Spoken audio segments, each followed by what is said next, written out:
As you know, we've had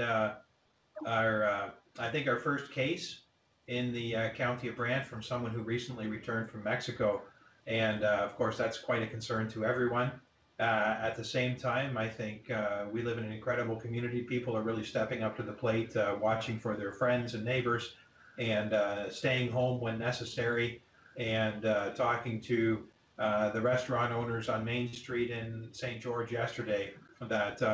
everyone's doing what they can in order to contain this, so that we can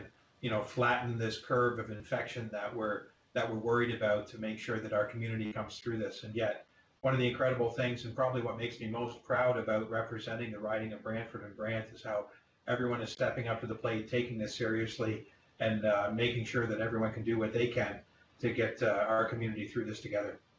We just heard from the Premier not too long ago that we're working very, very closely right now with the Prime Minister, with the Federal Minister of Finance, Bill Morneau, and the Federal Minister of Health, and that we're working very, very closely together in order to be able to develop a package that will make sure that we can do what we can to make sure that people in Ontario are kept whole. Tomorrow we'll be introducing legislation, I think, to protect workers, so that, and I think that's retroactive to January 25th, if I'm not mistaken, that if you've needed to take time off to take care of children, to be in isolation, to keep yourself from affecting anyone else, that because obviously family comes first, and we need to keep people safe and healthy. And so we're introducing legislation to the House tomorrow that will be able to do that. And yet, keeping social distancing in place, there's only going to be a few members in the House. We've worked with the opposition and the independent members in order to craft this legislation, so that we're expecting this to pass with unanimous consent very quickly tomorrow, so that we can get these protections in place.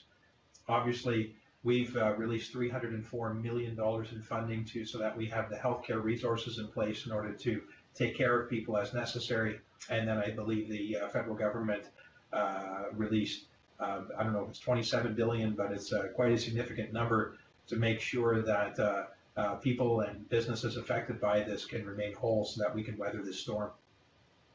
Yesterday I posted that I want everyone else to, in the community, myself included, to go out and support those businesses to the best of our ability as we can through this. There's many people, many small businesses that will be suffering as a result of this, just through a lack of traffic, people staying home. And so if you have a chance, last night we picked up wings from Wild Wing in Brantford,